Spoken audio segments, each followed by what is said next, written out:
In this video, you're going to learn 5 tips for playing behind somebody during your worship service, whether that's somebody giving announcements or maybe you just come up at the end of your pastor's message.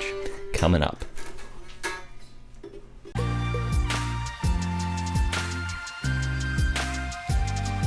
Hey there, my name's Spencer from leadingworshipwell.com, your daily dose of practical worship leading tips. If you want to find those tips, head over to Instagram or Facebook at Leading Worship Well, where I'm posting new worship leading tips, just like the ones I'm about to share every single day. But you're here on YouTube, so go ahead, hit the subscribe button down below, and let's get into it, because today we're talking about playing behind people while they're speaking in your worship service. And before we jump into it, I want you to answer a question. This is the question of the day. Let me know in the comments below, just a simple yes or no. Do you play behind people whenever they're speaking in your worship service? Like during your worship set, does maybe somebody come up to give announcements and you keep a little background music going behind them as they give the announcements? Or maybe for you it's your pastor and you come up at the end of their message and start playing a little bit behind them to lead into that time of worship after the message. Let me know in the comments, do you do that? Do you play behind people while they speak in your worship service? And there's really 2 reasons that we do that we play behind people while they're speaking, and one of them is not to manipulate people into feeling a certain way. We do it for 2 reasons. The first is that it keeps people focused. People hate silence. It's so hard to focus when there's just silence. So if you can put a little background noise and raise the noise floor from dead silence to just a little bit above that, then it helps people stay engaged and focused and not on that background noise. It's background noise for a reason. It's not foreground noise, but that background noise helps people focus on what they're supposed to be focusing on. So whether that's the announcements or maybe it's you as the worship leader speaking in a speaking transition, or maybe it's your pastor preaching, it helps focus people and set their minds on what they're supposed to be listening to, because whenever there's dead silence, all of the little sounds in the room, like people coughing, babies crying, all of that is amplified. And so if you can raise the noise floor up just a little bit with a little background music, it helps people focus. The other thing that playing behind people during your worship service does is it allows for smoother connections between different elements in the service. So if your service would look like you sing one song and then you stop playing music and you have people sit down and somebody comes up and gives announcements, and then from there you have people stand up again and then you start playing music again, and maybe you do 2 songs there and then you stop playing music and there's a little silence and your pastor comes up to preach. If you do that over and over again, each of those transition periods are a moment for people to disconnect. Anytime you move on to the next thing is an opportunity for people to disconnect. So whenever you can fill in the cracks and make it more cohesive, it allows people to stay more connected and engaged throughout your entire service. So playing music behind things as a transition helps you do that. So that's why we're going to talk about how to play behind people while they're speaking, or really just musical transitions in general. I want to give you these 5 tips, so let's get into them. Tip number 1 is this: learn instrumental music.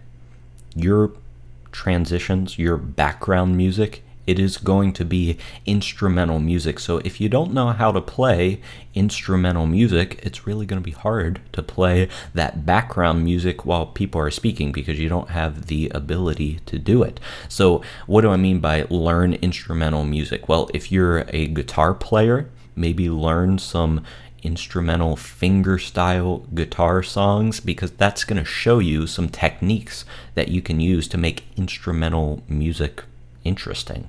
Because a lot of people, whenever they play behind people, they're just strumming their guitar, and that kind of works, but I'm going to share with you here in the next tip why that's not always the best thing to do. So learn instrumental music. If you're a guitar player, learn fingerstyle music. If you are a keyboard player, maybe learn some piano songs. And really what you're doing is you're learning how to put some basic melodies You don't have to learn anything crazy. I'm not asking you to learn like these crazy classical guitar pieces or anything. Just learn a little instrumental music, because we're going to be keeping it simple anyways.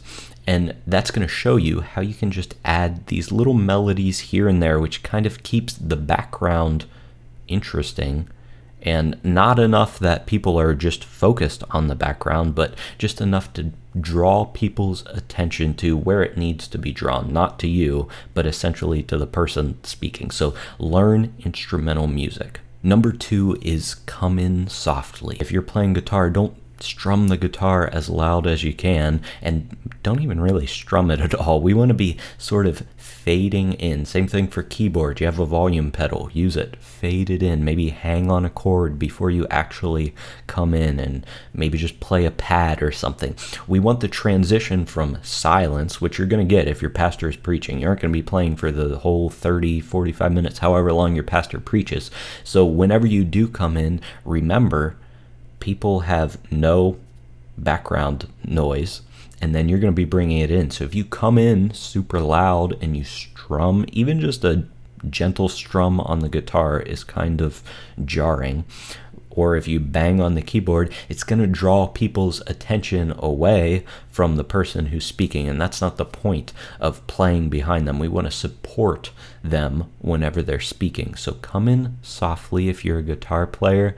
Maybe just pick a few notes back and forth. We want to keep it really simple, and then you can slowly ramp it up over time. We want the trajectory of our background music to be like coming in like this, and then slowly rise over time as we head back into the final worship song or wherever you're doing it.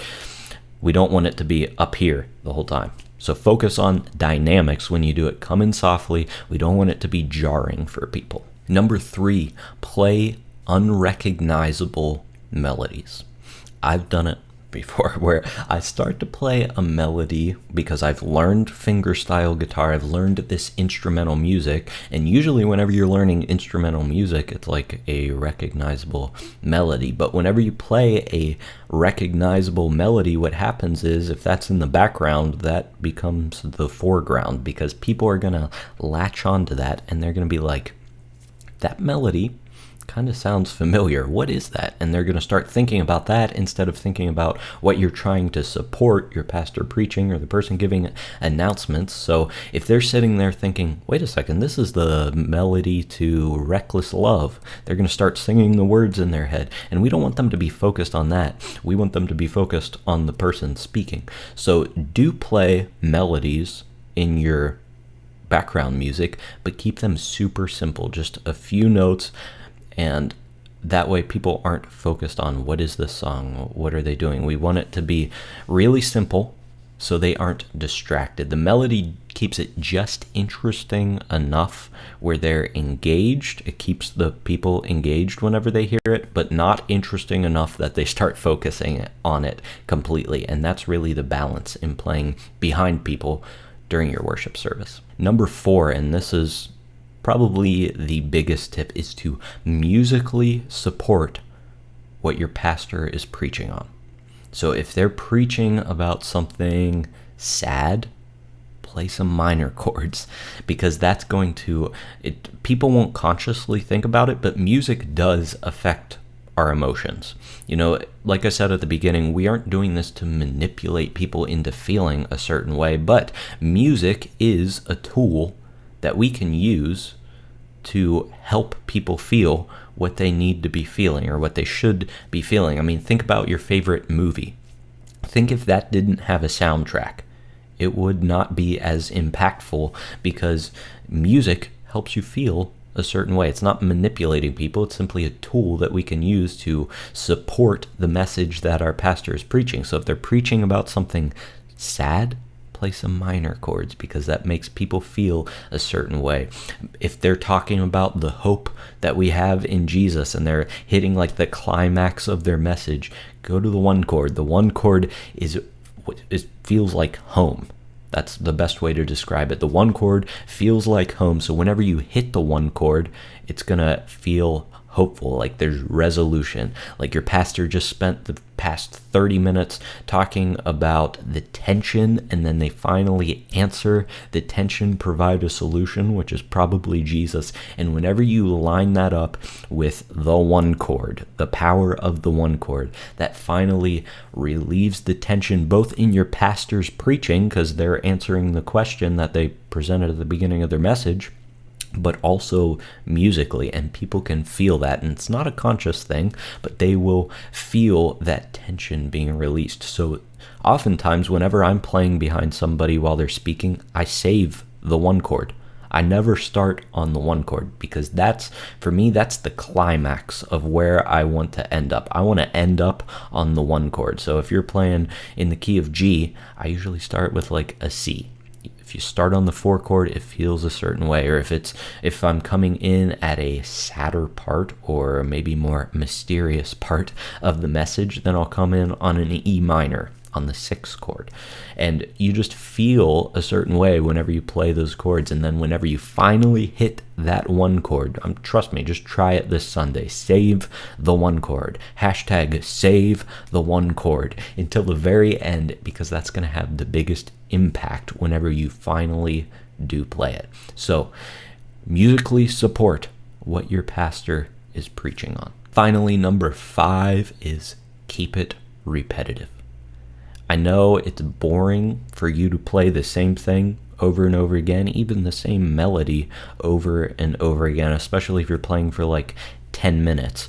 But keeping it repetitive helps people to just sort of put it to the background, which, remember, this is background music. We aren't playing to impress people, so you don't need to play a bunch of crazy complex melodies. We want to essentially play the same thing over and over and over again, and maybe make some minor tweaks along the way, just switch things up ever so slightly in our melodies.